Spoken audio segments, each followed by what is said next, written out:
Yan, good morning guys. Ayan. Ito na naman tayo sa ating pagre-repair. Okay, balik tayo sa ating video ngayong umaga. At meron tayong aayusin. Ayan. Same lang ng concert, pero ito, ayan, yan ang pangalan. So, yung trouble nito, may power daw, walang audio.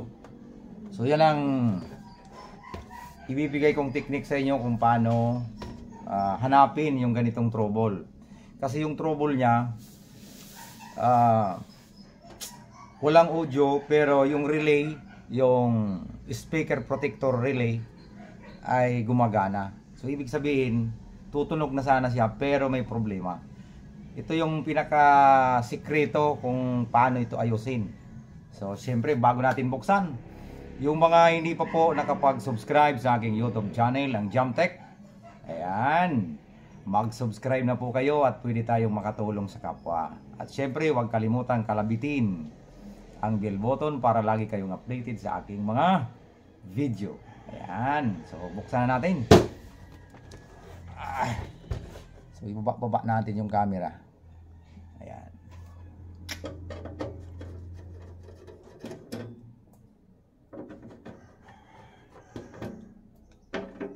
Ito guys, inayos na to ng ibang technician. So hindi makuha yung trouble. Hindi ko alam kung bakit. Yan. Hindi ko napapanggitin yung nag-aayos nito.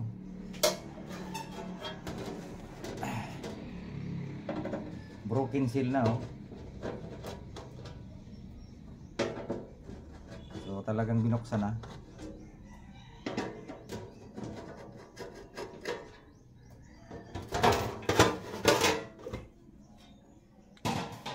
So ayan, may alikabok pa rin.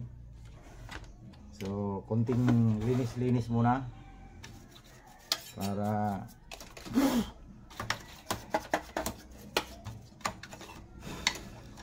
pag naglilinis kayo guys, hindi masyadong dapat yung brush nyo is medyo malambot. Kasi kung may kalawang yung components or pyesa, hindi siya matatanggal.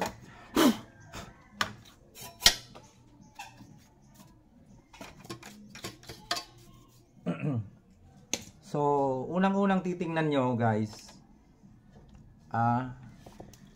ayan,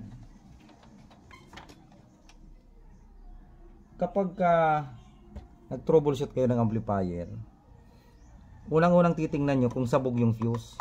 Itong dalawang fuse na to guys, ayan, hindi makita.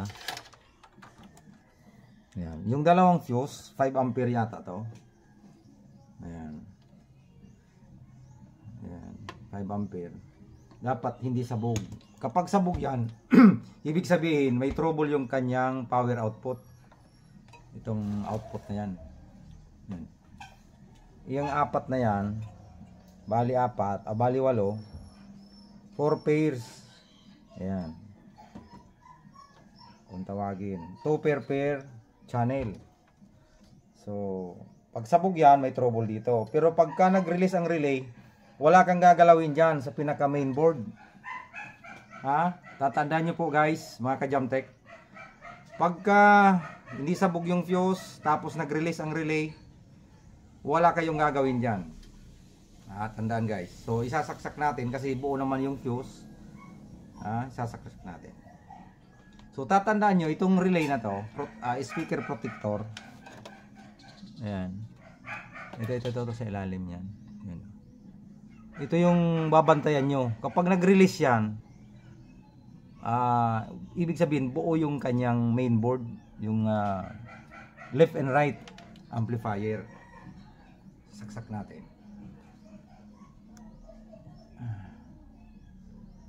Ayan. Walang tagahawak ng cellphone. Okay, cellphone tayo ngayon. Saksak natin. Power on. Ayun. Ang bilis mag-release ang kanyang relay. Okay, ulitin natin. Power on. Bantayan nyo yung relay. Yun. Click. So pag ganyan, maglalagay tayo ng speaker. Okay. Ito yung speaker natin. Lalagyan natin yung ayan, yung kanyang speaker terminal sa positive at saka negative, or kung tawagin ay ground. Okay. So ngayon, i-set natin sa ito. Tandaan nyo yung AB, A plus B. Isagad natin yan para kahit saan ka dito maglagay ng speaker, pwedeng tumunog yan. And ngayon, meron tayo ditong in and out. So dapat naka-jumper yan, or kahit hindi, pwedeng tanggalin mo yan. Ganyan, pwede rin yan. And then, pag tinanggal mo yung in and out, kahit hindi ka mag-select dyan sa input, yan, kahit hindi ka magpindot dito sa ayan, selector ng in and out, sa equalizer yan eh. So ngayon, i-half volume natin to, yung master volume, i-half volume natin. Okay, ito, half volume. Okay, so dapat nakabalance din siya, balance. Ayan, naka-power na siya, nag-una yung kanyang relay. So ito yung gagawin nyo guys, kakamayin nyo lang yung input dito sa ilalim. Yan. Kamay lang, kamay. Wala siyang audio. Ito yung pinaka problema. Okay. So ngayon ang gagawin nyo, ayan, power off muna. So itong switch na to, ito yung nagkaka-trouble, yung A and B, A plus B. So ito yung wire nya. Ayan. Kasi sineseparate niya yung ayan o, yung common niya. Para ma-separate yung A and B, meron siyang 5 wire. Ayan o, 5 wires yan. So hindi siya mag-connect. Ayan. Itong red na to, ito yung pinaka-common niya. Tapos iso-short na yung 4 sa pamamagitan ng selector switch. Ayan. A, B, tapos A plus B. Ayan. So ngayon ang gagawin nyo dito, kung ayaw nyong putulin to, dito na kayo tirahin nyo na dito sa likod. Okay, tatanggalin nyo yung speaker terminal.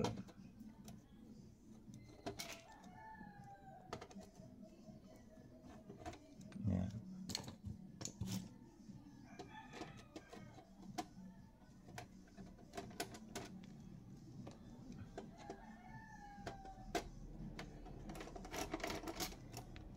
So unplug muna ha. Ayan, para sigurado kayo hindi kayo makuryente. Unplug muna. So ito guys. Okay. Kung makikita nyo dyan sa baba, ayan, ayan. Yang 5 yan, isolda nyo yan. So pagsabay-sabayin nyo yung 5. Ayan. Pagsabay-sabayin nyo yan. Kasi dito nagkakaproblema sa selector. Itong selector switch na yan, ito. Nasusunog yan sa ilalim kasi nga pag medyo may kalawang na, hindi na siya magkukonek doon sa ilalim. So same naman yan kapag inipon nyo yan ng 5 yan, magiging stereo pa rin siya. Kasi dito, ito yung left and right na magkatabi, and ito yung isang to. Yan. Papunta yan dito, yung red. Ayan, red. Yan. Ayan ang ano. Tapos dito naman yung ground niya red. Ayan, yung galing sa mainboard. So kapag sira yung selector, itong 4 na to, hindi ito magko-connect. Hindi mabibigyan ng audio kasi itong lahat ng terminal na itong itim na to, wala siyang koneksyon kapag sira ito. Ayan, wala siyang koneksyon. Tingnan nyo. 1, 2, 3, 4, 5. Itong panglimang to, ito yung magbibigay ng connection dito sa ground, dito sa 4 na to. So ngayon, ang gagawin natin dito, isusolda natin yan. Yung 4 na yan, o 5. Okay. Iipunin natin lahat yan.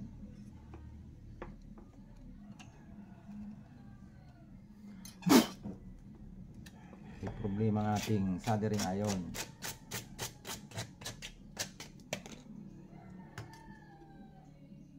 Yan. Yan guys ha. Solda nyo lang yan. Ang 5. Dapat magkadikit yan.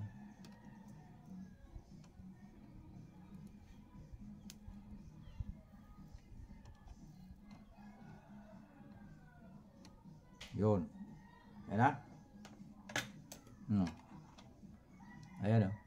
Dikit niyan. Dikit. Aray ko mainit. Yan. So magkakaroon na ng supply. Itong ground. Itong itim. Ground or negatives. Terminal ng speaker output. Ito yung positive, negative. So stereo din yan. Ito. Left and right. Left and right. Okay. So tandaan nyo, kahit ito wag nyo lang putulin, balik nyo ulit dito. Or putulin nyo, pwede na rin yan. Pwede nyo putulin yan.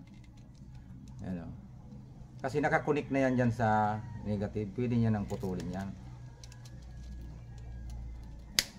Ayan, pwede nang putulin to. Ayan, kasi nakarekta na siya guys. Itong red na to, kung iti-trace nyo yung circuit, ayan diretso baga. Diretso yan dyan sa ground. Ayan ayan diretso yan. So ibabalik na natin.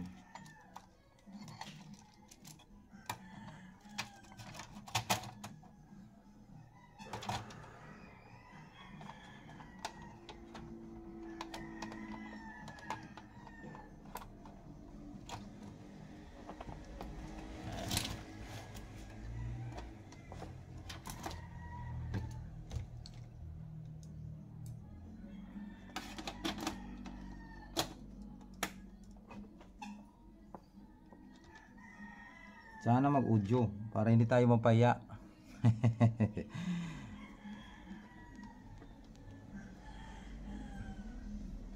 Pero ito yung pinaka madali, susoldayin nyo lang yung ground.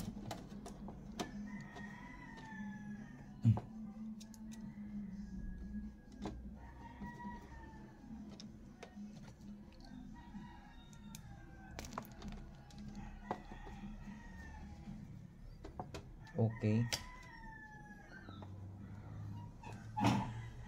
Ayan. Wala na yung selector. So hindi na to gagana. Itong selector na to. Ayan A and B, wala na yan. Kasi nga sira na yan sa loob. Hindi natin kayang i-repair yan.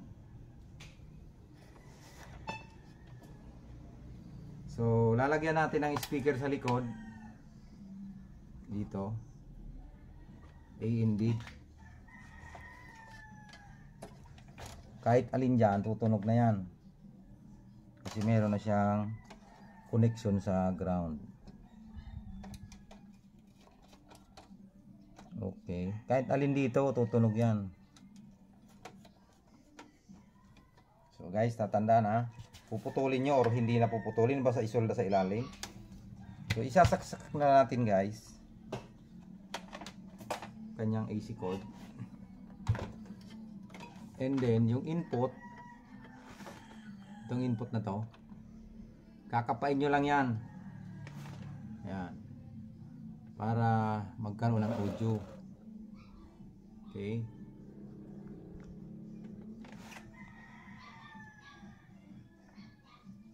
Saksak natin. Power on. Yun. So ngayon, bubulyom natin ang kalahati para makita nyo. Yan. kalahati lang. Ayan, kalahati. Malakas na yan. So kakapain nyo dito sa ilalim. Kahit huwag na kayo mag-selector dito, okay lang yan. Oh, diba? Meron na.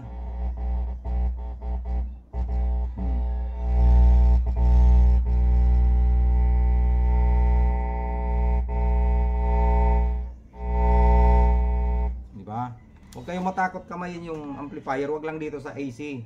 Sa AC input 220 volts yan. Ito kamay lang, oh. Kamay lang, kamay.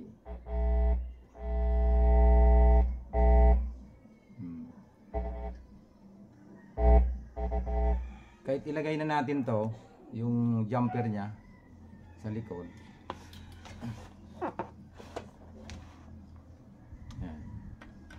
Input, output. Input, output. So, pwede nyo nang ayan. Yung input na yan. Okay. So, kahit gamitan nyo ng screwdriver, pwede. Ayan.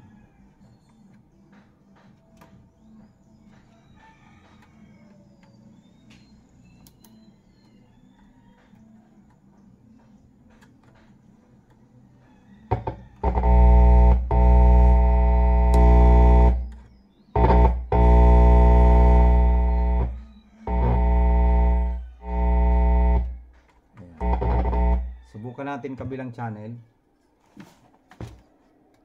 Lipat natin tong speaker sa kabila. Ayan, oh. Ayan guys, lipat natin dito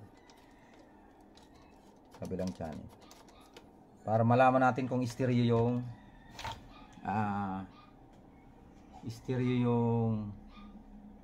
ano yan, audio nya dito guys. Ayan. Diba?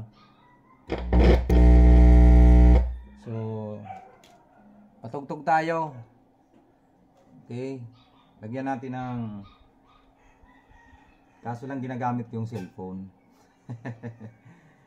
Para walang copyright, wag na nating patunugin. Lagyan na lang natin ng input. Okay, saan na yung kanyang RCA.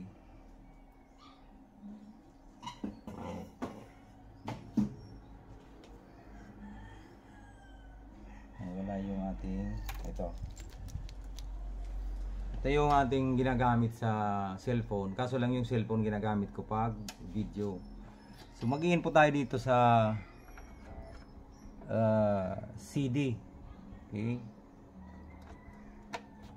and hawakan natin yung terminal lang.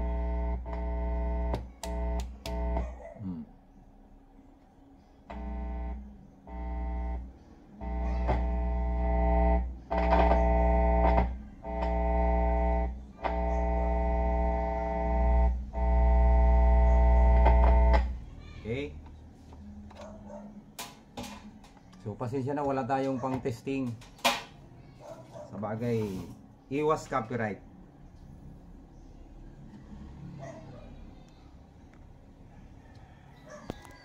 Ayan. Yan lang guys yung may bibigay kong technique muna. Kasi tanghali na, kakain na. Basta guys, yung mga ganitong trouble, madali lang. Huwag kayong matakot i-jumper yung common, kasi common talaga yun eh. Lahat yun negative. Di ba? So, ang nawala dito, ang trouble nito, nawala yung connection from mainboard, pumasok dito sa selector, papunta doon sa speaker terminal. Walang connection yun. Kaya binigyan natin ng connection, kasi yung ground niya ay nawawala. Kaya walang audio. So, yan lang guys. Sa lahat pong hindi pa nakapag-subscribe, ayan, mag-subscribe na po kayo at marami po tayong matutulungan. At huwag kalimutang i-share at i-like. At syempre, kalabito ng bell button para lagi kayong updated sa aking mga videos. Maraming salamat sa ating Editor-in-Chief, si John Vincent Beruela. Sa muli po, Jump Tech. Ayan, maraming salamat. God bless.